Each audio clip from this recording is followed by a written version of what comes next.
할렐루야. 사랑하는 대강의 가족 여러분, 오늘 하루도 하나님의 말씀과 동행하는 삶이 되길 소망합니다. 오늘 함께 나눌 하나님의 말씀은 마태복음 23장 23절에서 24절 말씀입니다.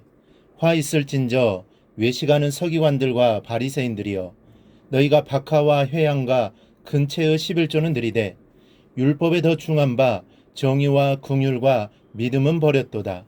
그러나 이것도 행하고 저것도 버리지 말아야 할지니라. 맹인된 인도자여, 하루살이는 걸러내고 낙타는 삼키는도다. 아멘.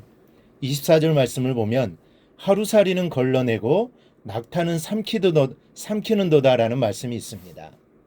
이 낙타와 하루살이의 비교는 이 상상만 해도 재미가 있습니다. 한편에 이소부화를 대하는 느낌입니다.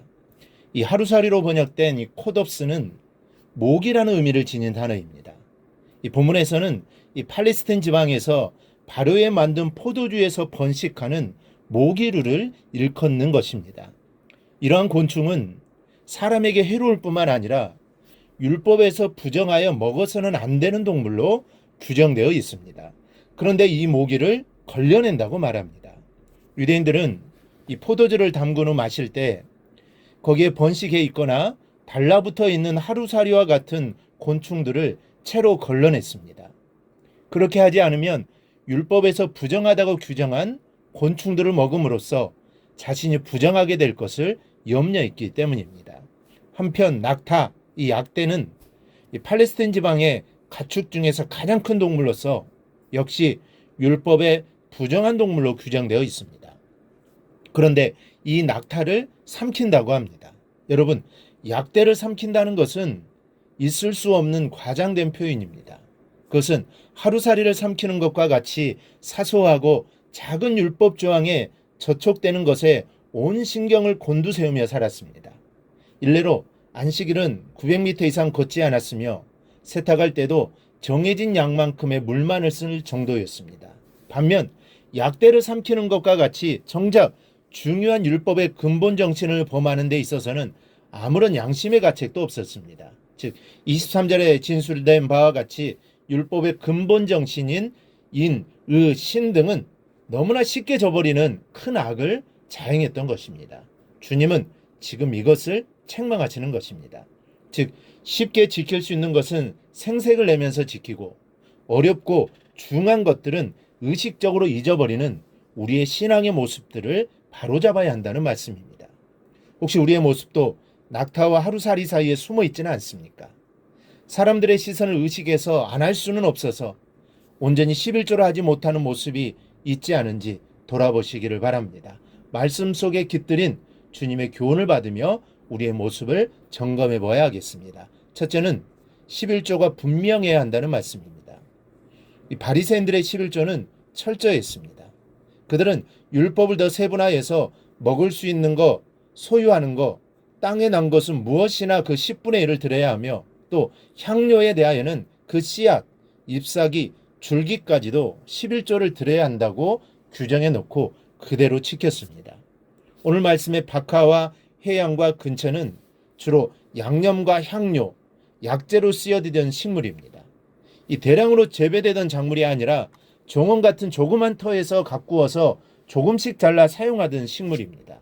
이 바리새인들은 이런 작은 생산에서도 철저하게 11조를 지켰습니다.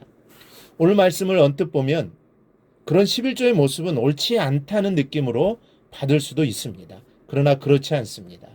23절의 마지막 부분에서 주님께서는 저것도 버리지 말아야 한다고 말씀하셨습니다. 다시 말해서 바리새인들의 철저한 11조를 하면서 그 기본 정신인 의와 인과 신을 잃어버린 것은 잘못된 것이지만 그러나 철저한 11조 생활의 모습도 버리지 말아야 한다는 말씀입니다. 우리의 11조 생활은 철저합니까? 그것은 나의 것이 아닙니다.